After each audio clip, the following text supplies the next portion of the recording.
To find the measures of position for group data, this is the formula we're going to use. L plus quantity K times N minus CF over F times W, wherein K here is I over 4 if we're looking for quartiles. It is I over 10 if we're looking for deciles, and it is I over 100 if we're looking for the percentiles, where I here is the number of quartile, decile, or percentile. L is the lower boundary of the class, N is the total number of observations, W is the class width, CF is the cumulative frequency of the preceding class, or the cumulative frequency before the class. Then the F here represents the frequency of the class. Let us take this given problem here. The following data below, this one, were from the 40 randomly selected light bulbs that were tested to determine their lifetime in hours. Construct a frequency distribution table using 6 classes, then find the quartile 3, decile 4, and 70th percentile.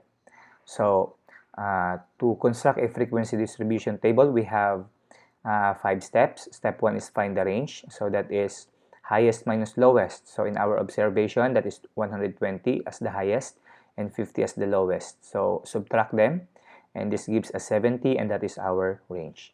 Step 2, decide on the number of classes. But since it's already in the given, so the number of classes here is 6.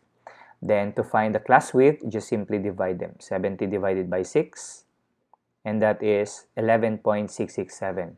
Then that is 12 if we're going to round up, because the next number after 11 is 12. Then for steps 4 and 5, we're now going to construct a table. So notice that this table has 6 rows, 1, 2, 3, 4, 5, 6, because we have 6 classes here, plus one more row for our heading. Then we're going to write our class intervals. So the numbers on the left are the lower class limits. So we started at 50 because our lowest observation here is 50. Then we keep on adding 12 to get the next lower class limit. So 50 plus 12, 62, plus 12, 74, plus 12, 86, plus 12, 98, plus 12, 110. Now, the numbers on the right are the upper class limits. So how did we get 61? So that is the next lower class limit, which is 62, minus 1, so that is 61. Then we keep on adding 12. So 61 plus 12 is 73, plus 12 is 85, plus 12 is 97, plus 12 is 109, plus 12 is 121. And we are now ready to tally our given data here. So 81 is located somewhere here. Then this 120, that is located here. This 89 is somewhere here. Now if we keep on doing this, this will be the result. Then count the frequency. So in here 1, in here it's 7, this is 5 plus 5 is 10 plus 1 11, this is 16, this is 3 and 2. Then sum up the frequency, and in here it is 40. So it must jive to our given data. Alright, so we're good so far. We're going to extend and add 2 more columns to complete our frequency distribution table.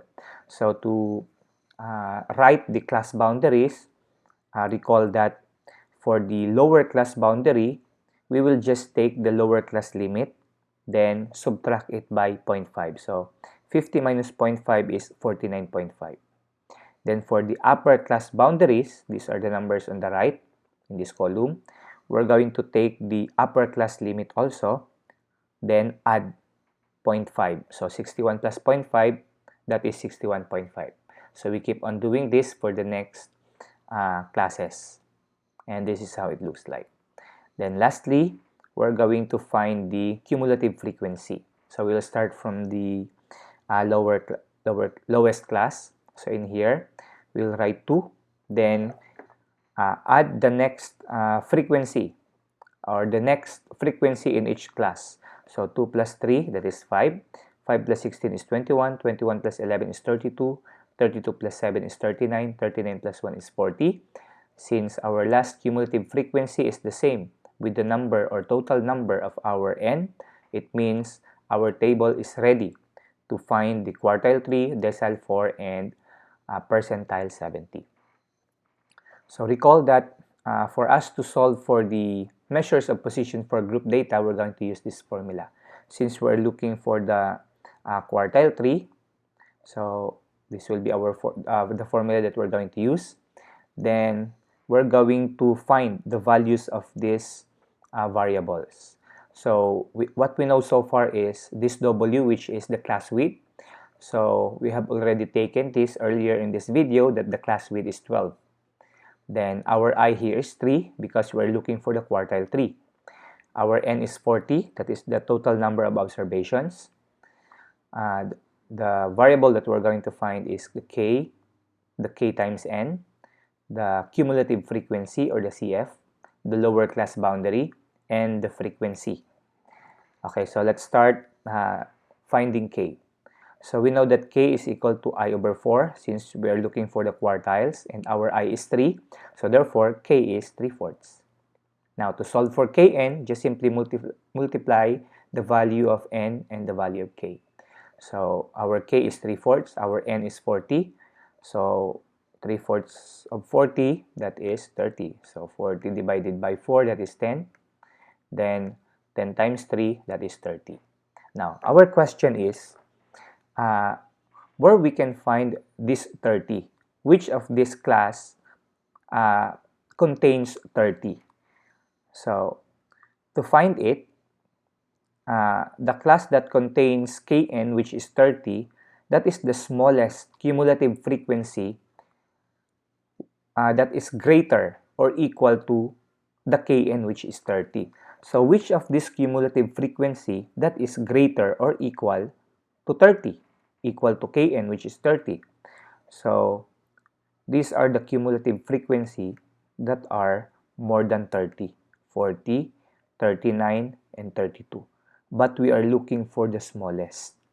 So, in this case, the smallest is 32. So, it means the class that contains Kn is this class. Now, this will be our reference for the remaining variables. So what will be our cumulative frequency?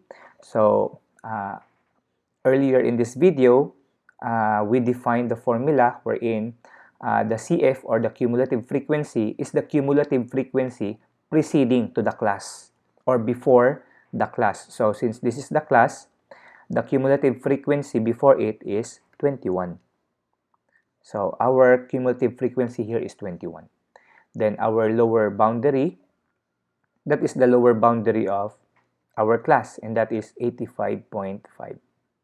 And that is our lower class boundary. Now for the frequency, that is the frequency also of our class, and that is 11. And we are now ready to use the formula to solve for the quartile 3. So our L is 85.5, Kn is 30, CF is 21, F is 11, W is 12, then solve. And our Q sub 3 here is equal to 85.32, and this is our third quartile.